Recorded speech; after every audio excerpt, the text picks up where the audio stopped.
ఆంధ్ర తెలంగాణలో తక్కువ ఫీజులతో high quality results ఇస్తున్న ఏకైక సంస్థ Tirumal IAS institute. Welcome to Suman TV. Bank లోన్ల పరిస్థితి ఏంటి? హైడ్రా కూల్చివేతలు ఎక్కడైతే జరిగాయో అక్కడ ఏ ఇళ్ళు అయితే కూలిపోయాయో అక్కడ బ్యాంకు లోన్ల పరిస్థితి ఏంటి అనేది ఇప్పుడు అతిపెద్ద ప్రశ్నగా మారుతోంది. చాలాసార్లు మనం హైడ్రా కూల్చివేతల తర్వాత విక్టిమ్స్ వాయిస్ విన్నాం.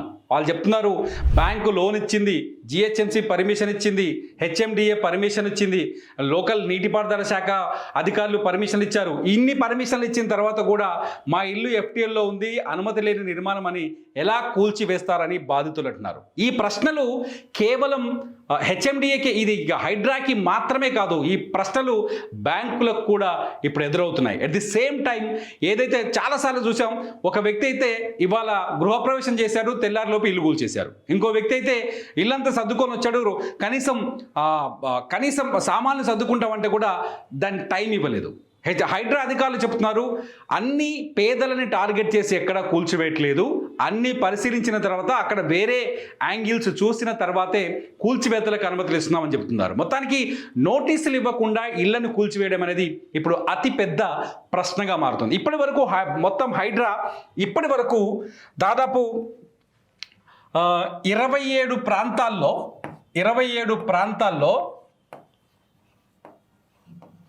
311 కన్స్ట్రక్షన్స్ నిర్మాణాలు కూల్చేసారు. 27 ప్రాంతాల్లో 311 నిర్మాణాలను కూల్చేశారు. ఇక్కడ మొత్తం 111.2 ఎకరాలు రికవరీ చేశారు. ఇదంతా చెరువుల భూమి. 111.2 ఎకరాల భూమిని రికవరీ చేసినట్టుగా తెలుస్తోంది. మొత్తానికి హైడ్రా చేస్తున్నది మంచి పనే, కానీ ఆ మంచి పని వెనుక పేదవాళ్ళ కన్నీళ్లు కూడా కనిపిస్తున్నాయి, వాళ్ళ ఏడుపులు వినిపిస్తున్నాయి, వాళ్ళ బాధలు స్పష్టంగా జనానికి అర్థమవుతున్నాయి. దీనికి పరిష్కారం ఏంటి అన్నది ఇప్పుడు అతిపెద్ద ప్రశ్నగా మారింది.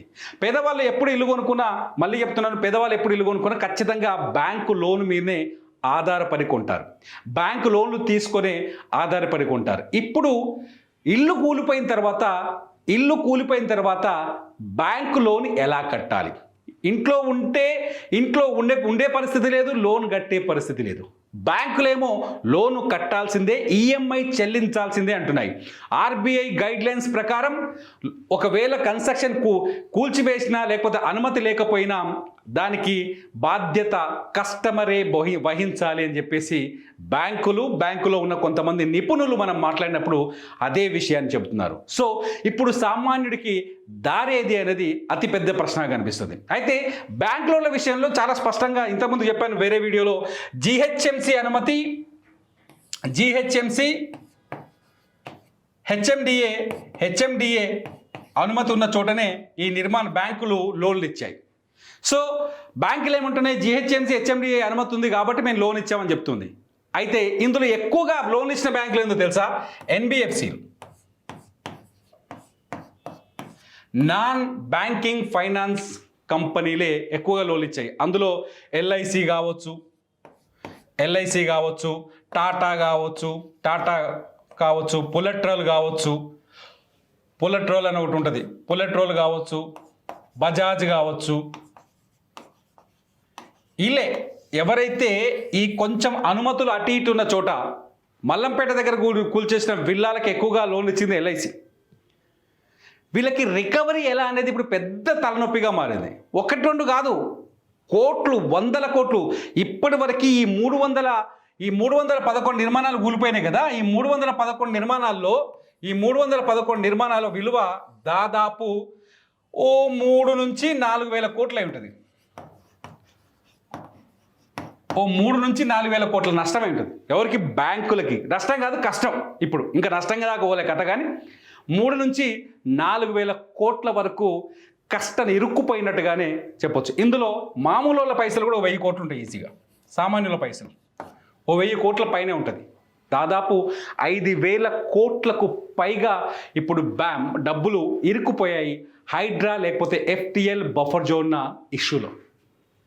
సో బ్యాంకులు చాలా స్పష్టంగా చెప్తున్నాయి ఏంటంటే కస్టమర్ల కంటే ముందే డెవలపర్లు కూడా లోన్లు తీసుకుంటారు. సాధారణంగా ఒక ప్రాజెక్ట్ ఉందనుకోండి, ఒక 1000 అపార్ట్మెంట్లో 2000 అపార్ట్మెంట్లో కట్టే పెద్ద పెద్ద వీళ్ళ టవర్స్ ఉంటాయి కదా, ఈ టవర్స్ ఉన్న కాడ ఏం చేస్తుంది అంటే బిల్డర్ కూడా లోన్ తెచ్చుకుంటాడు. బిల్డర్ ముందే పోయి లోన్ తెచ్చుకుంటాడు. ఏ బ్యాంకు, ఐసిఐసిఐకో లేకపోతే హెచ్డిఎఫ్సికో లేకపోతే యాక్సిస్ బ్యాంకో లేకపోతే ఇంకేదో బ్యాంకో బిల్డర్ పోయి లోన్ తెచ్చుకుంటాడు. ఆయన ఏం చేస్తాడు, మినిమం 100-200 కోట్లు తెస్తాడు. మినిమం 100 కోట్లు, 100-200 కోట్లు మినిమం తెస్తాడు. లేకపోతే ఈ 100-200 కోట్లు తెచ్చేటప్పుడు ఏం చేస్తాడు, ఆ ల్యాండ్కి సంబంధించిన హెచ్ఎండిఏ అనుమతులు కావచ్చు, జిహెచ్ఎంసి అనుమతులు కావచ్చు, నీటిపారుదల శాఖ అనుమతులు కావచ్చు, లేకపోతే మున్సిపాలిటీకి సంబంధించిన అనుమతులు కావచ్చు, అన్ని అనుమతులు తీసుకొచ్చిన తర్వాతనే కన్స్ట్రక్షన్ చేస్తాడు. ఈ అనుమతులు ఇచ్చింది ఎవరు, అధికారులు. ఇవాళ హైడ్రా ఏం చెప్తుందంటే లోకల్ అధికారుల్ని మేనేజ్ చేసి బిల్డర్లు అనుమతులు తెచ్చి అనుమతుల పైన లోన్లు తెచ్చి ఎఫ్టీఎల్ బఫర్ జోన్లలో నిర్మాణాలు చేపట్టారు. ఆ నిర్మాణాల్లో అన్ని అనుమతులు ఉన్నాయని సామాన్యుడు భ్రమపడి కొనుక్కున్నాడు, దానికి మేము బాధ్యత వహించలేమన్నట్టుగానే మాట్లాడుతుంది హైడ్రా. ఈ అనుమతులన్నీ వచ్చేసరికి ఏం చేస్తారంటే మిగతా బ్యాంకులు కూడా, అవతల బ్యాంకు అప్రూవల్ ఉంది కాబట్టి మనం కూడా ఇవ్వచ్చని మిగతా బ్యాంకులు కూడా లోన్లు ఇస్తాయి.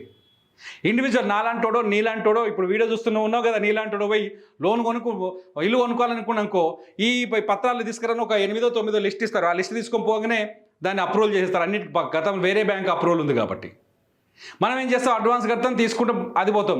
సరే, బిల్డర్ ఏం చేసాడు, నీకు అమ్ముకున్నాడు, బయటపడ్డాడు. బ్యాంక్ ఏం చేసింది, అక్కడికి ఆ బిల్డర్కి ఇచ్చిన లోన్ రికవరీ చేసుకుంది. ఇక మిగిలింది నీకు ఇచ్చిన లోన్ సంగతి ఏంది, నువ్వు ఇరుక్కపోయినావు.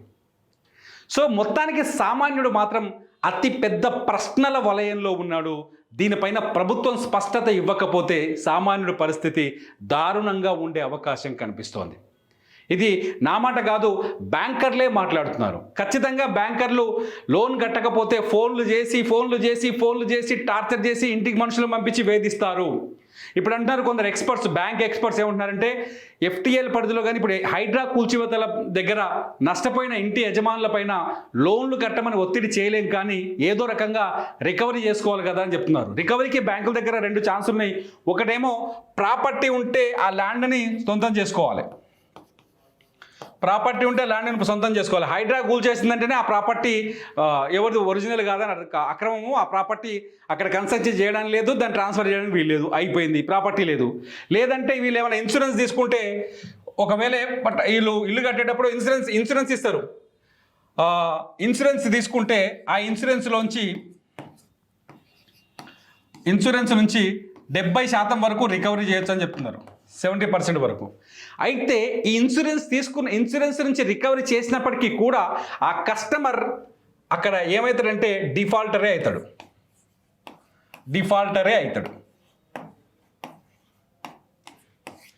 ఇన్సూరెన్స్ రికవరీ చేసినప్పటికీ కూడా డిఫాల్టర్ అయ్యే అవకాశం కనిపిస్తుంది. అట్లాగే లోన్ ఇచ్చిన అకౌంట్స్ అన్నింటినీ ఎన్పిఎల్ చేస్తారు, నాన్ పర్ఫార్మింగ్ అకౌంట్స్.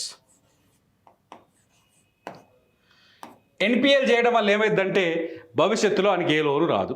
సింపుల్, ఏ లోను రాదు, భవిష్యత్తులో ఏ లోన్ రాదు. బ్యాంకు మనల్ని శత్రువులా చూస్తుంది అన్నట్లు లెక్క.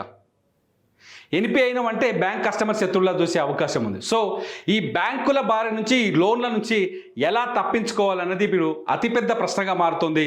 సామాన్యులు ఇల్లు కోల్పోయారు, ఇప్పుడు బ్యాంకులో ఉన్న పరపతిని కూడా కోల్పోతామా? బ్యాంకుల వేధింపులు తట్టుకోక ఎన్ని సమస్యలు అంటే, ఒకటి చాలా క్లియర్, ఒకసారి రాస్తాను. 1, ఆస్తి పోయింది. 2, అప్పిచ్చే బ్యాంకులు పోయినాయి, అప్పిచ్చే బ్యాంకులకు నమ్మకం పోయింది.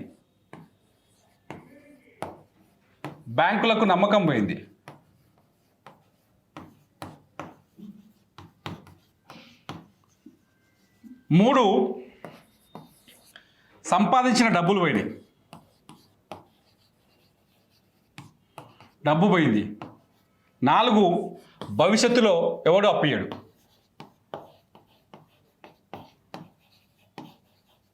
అప్పు దొరకదు.